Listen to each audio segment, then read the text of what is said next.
Hi everyone, welcome back to the Points and Mile podcast by KardoAI. This is our second version, and we'll talk about things related to our credit card perks, hacks, points, and miles. I'm your host, Dan, the founder of KardoAI. Along with my colleagues, I have Shravika and Sravani again. Hello. Hello.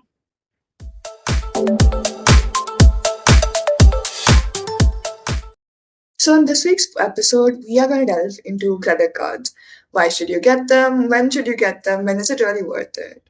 And I think we have a good mix of experience with credit cards in this, meeting with Dan and Shravani. Personally, I don't have a lot of experience with credit cards yet. So if you've just entered the world of credit cards, I get it. It can be pretty confusing.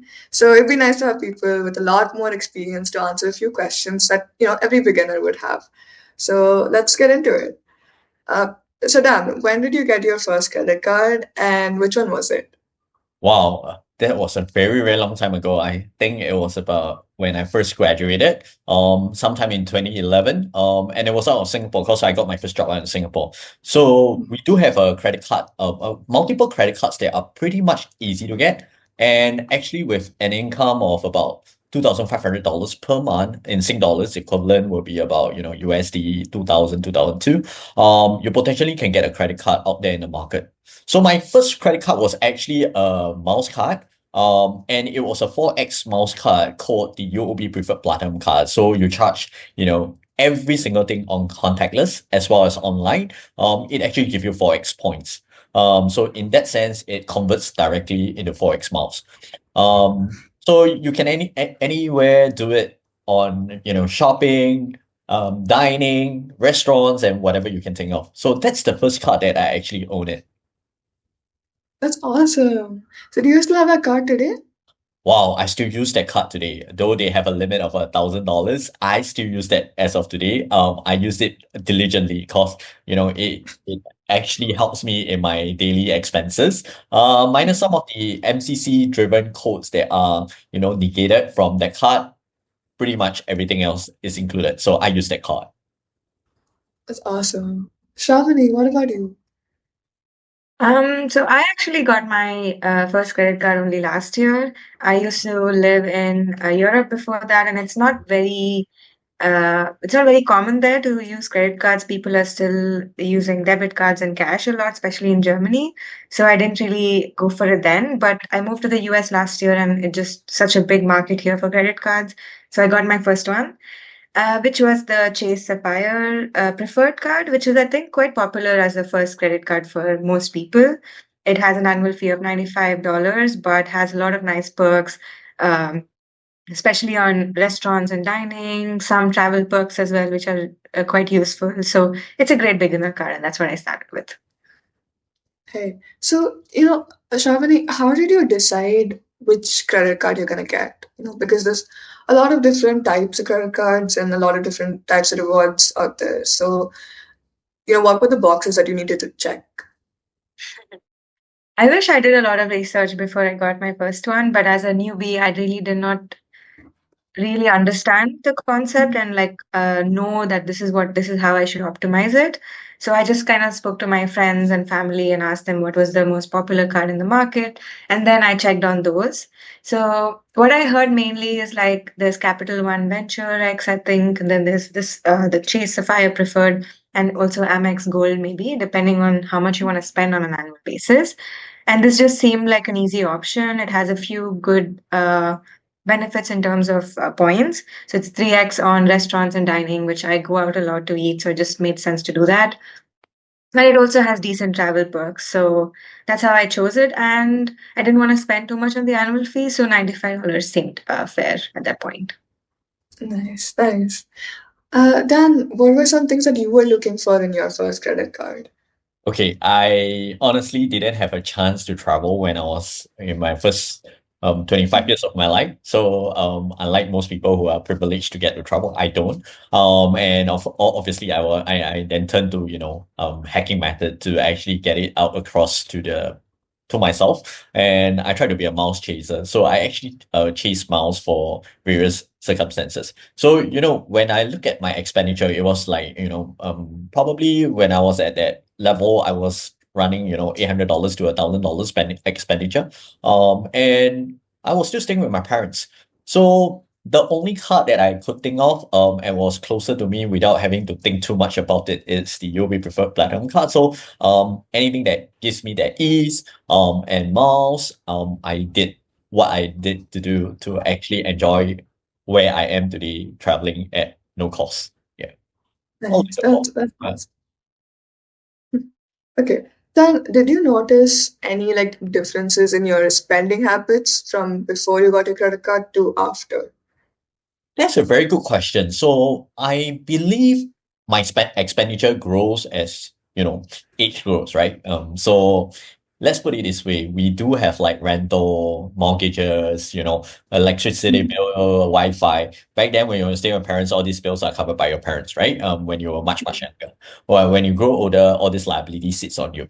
And I don't think that differential changes. That is a stagnant cost that is pertaining to me, and that are my liabilities from month to month. So I wouldn't say that my expenditure actually grows. Probably, some nice fine dining actually grows, but that is a lifestyle change. With that in mind, with the miles and points that I have accumulated, I literally spend them for, travel better. And I travel much, much more than where I should be traveling at. And so that entire lifestyle change won't change my spending habit, but I will say it helps me to anchor my traveling much better and much more. Right. And what about you, Shravani? Did you notice any differences? Still not that much. I mean, in general, I'm a careful person in terms of like my expenditures. I used to, even before I got a credit card, I used to have an app to track every single dollar that I spent.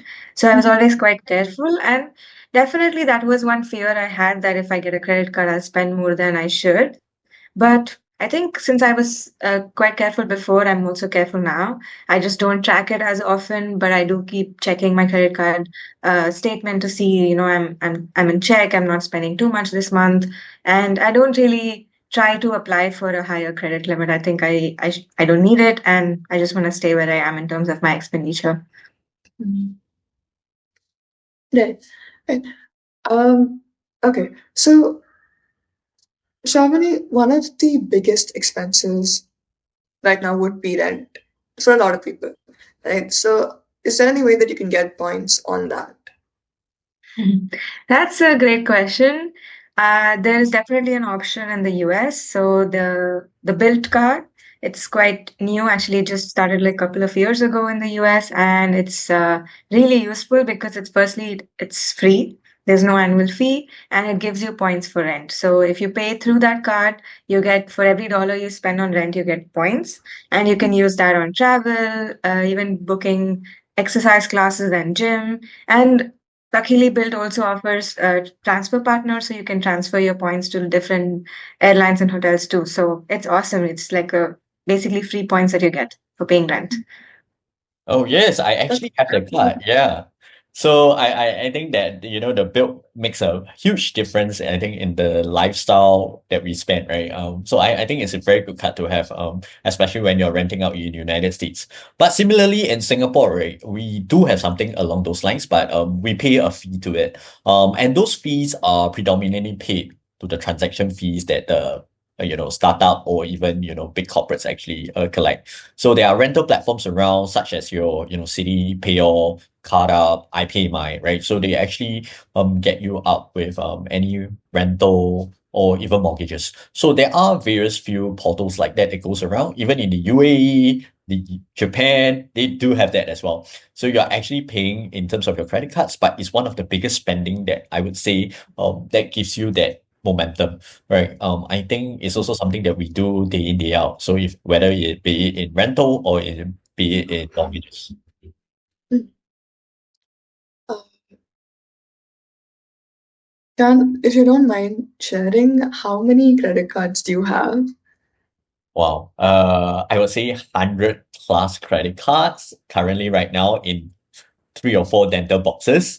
So I do have the 100 plus cards currently right now in across 4 countries, namely Singapore, US, UAE, and Hong Kong. So they are the credit cards that I actually own and accumulated over the years. So if you're asking me how the way I spend and how I hack it up, it's a really, really different ballgame. It depends on where I am at. It also depends whether how I value my mouse. Yeah. You have 100 plus cards. Yeah, I'm not kidding with you, man. I keep them in on the dental floor. I should come in with the dental floors in one of our podcasts later on, right? Where I show you the number of, credit cards that I actually own. Yeah. That's a lot. Wow. Shavani, what about you? Nothing compared to 100, but I think I just have 3 cards. The Chase Sapphire Preferred, sorry. Then the Build, and then I also have the Amex Everyday Cash, which is also a free card. It has good cashback benefits on like some specific categories like gas and groceries. That's why I use it. Right, right. Uh, you know, Dan, you mentioned that you had credit cards over 4 different countries, right? So how do you get to make getting credit cards in different countries? Like, how is Wow. that possible? That is really possible, but I will probably need, the whole entire podcast of 30 minutes to teach you guys how to actually, get, like so-called the global citizenship of credit cards, right? So I will try to do that in a different podcast. I don't think I can actually finish it. But one of the key method is to get your American Express global transfers, right? So there is a global transfers that you can actually transfer your credit card across to another part of the world. Let's say, for example, Shamika, you're in India and you want a credit card in Mhm. United States, you can actually do that. It all depends down to your credit bureau history back at home, and then it will be transferred across to United States, for example, as long as you keep a good credit standing. Now, in short, I definitely need an entire podcast for this. I won't be able to tell you today. And I think there is a step-by-step basis on how you can actually do it properly and not breaking the laws. Sure, sure. We should host another entire episode for this. Yeah, should have an entire episode on this. I think it's a Uh, very useful topic too. yeah, yeah. Okay. Here's another question for you, Dan. How did you manage all of your miles and cashback and points and stuff before Cardo AI? Wow, this is a very, very good question. While we are still building KardoAI with the transactions and everything else, I was putting my transaction on different tabs of spreadsheets.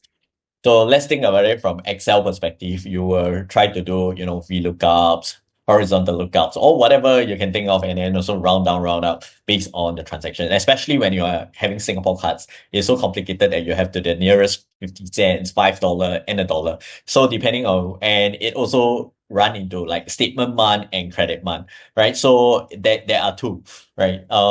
If calendar month and statement month potentially means a different thing. So Yeah. Singapore is a tough piece to actually get. Now, if you think about it from United States, it's pretty much straightforward. It's usually the calendar month, right? And using the calendar month, it actually sum it up for you, and it's pretty much easy. And in short, I think I got bored of having the Excel spreadsheet right in front of my face. I decided to build AI. I think and also because it's getting very, very tedious. No more macros for me, and no more putting CSV files from our internet banking into the macro itself. So I grew bored of it, and then so that's how we created KardoAI. Yeah, I mean that sounds very time consuming. Take a lot of metro space. It seems better to like shift to Cardo AI. Shravani, what about you? Like you said, you started just last year, so Mm, as I said, I just got my first credit card a few months before I started working with KardoAI. So at that point, I didn't really, as I said before, I didn't really focus on points that much. But when I got 2 more credit cards, I realized, okay, there's actually a lot of potential to optimize and make sure I use the right card in the right place. So that's when I started using KardoAI directly. So I didn't have a method before, but Mhm. KardoAI, the app has been super helpful. I always get the most points everywhere I go now. And I'm also booking my travel and like hotels and flights using it, using points. Actually, I just recently booked my first trip on points, and it was really nice. Like I paid $5 for flights and $5 for hotels. It's just so nice to feel do that. That's awesome. Where did you go? I am going to Seattle and San Francisco to meet some friends in a couple of months. So I just booked everything because there's some transfer bonuses going on, which again, KardoAI told me. So then I got even more free points and I used them all. That's awesome. Yep. Uh, okay. So, like, how do you make sure that you don't miss a payment, Shavani? So one thing, at least with the credit cards that we have in the US, what's really nice is the automatic payment system. So you already connect your accounts to it and set the date that you want the automatic payment to go through, and you can actually get your whole statement balance cleared out that way. So you don't have to keep a reminder, you don't have to remind yourself to go do it, so you don't have any issues, in the future. So then the automatic payments take care of it completely, which is really helpful because if you keep adding on your payments month on month, you start accruing interest, and your credit score will also get impacted, which is not ideal. Right. Uh, what about you, Dan? I mean, you have credit cards over four different countries, so that must get it, like a little confusing, and like time differences are also there, right? Yes, I do occasionally. I not gonna deny that. With 100 credit cards right now, I do sometimes get, mixed up with time zones. Mm, Especially when I'm traveling, around the globe, doing the startup itself. Other than mm, that, I do trigger that in my head differently. So in short, I get my fees as well as bill finance charges waived off. That is predominantly why I built Cardo AI. So with that expiry dates and everything that is on different statement dates, I do not use a gyro in Singapore. There's such thing called a gyro, which is equivalent to auto pay. But I would like to pay my bills promptly as well. So there are things that I actually shuffle around with. Sometimes I do, mm, last minute shopping and then it just get me to the last final payment date. So things like that. But having said that, I with my Cardo AI, I hope to, maintain that, nice spreadsheet for all of us so that there's a reminder. And eventually, you can build a credit around it globally so that you will always remember that you're billed on time. right, right. So you don't use autopay. No, not at this point. I don't really like the function of auto pay. I like to keep cash component in, other areas where it is slightly more financial savvy. Which means I don't auto pay on the same date itself. I don't try to actually game the credit score as well. The reason Mm, is also because I my cash is put somewhere else so that in order for me to generate more interest. Yeah. mm. Okay, okay. Right. So, Dan, I know you'd recommend a credit card over debit card any day, but can you tell us some reasons why?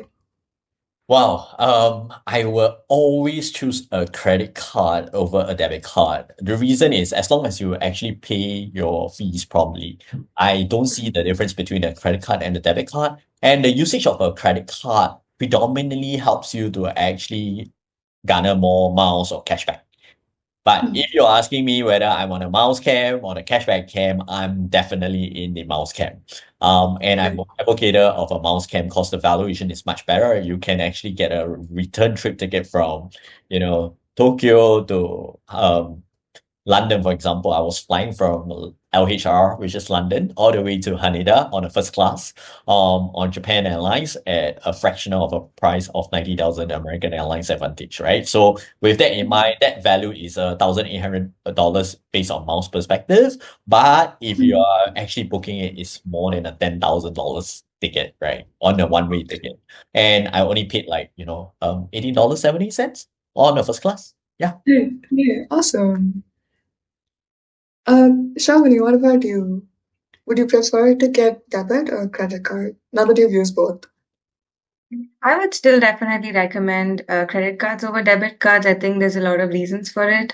One is safety. Like now, with credit cards, if in case it gets stolen, you misplace it, any kind of fraud happens, you can just uh,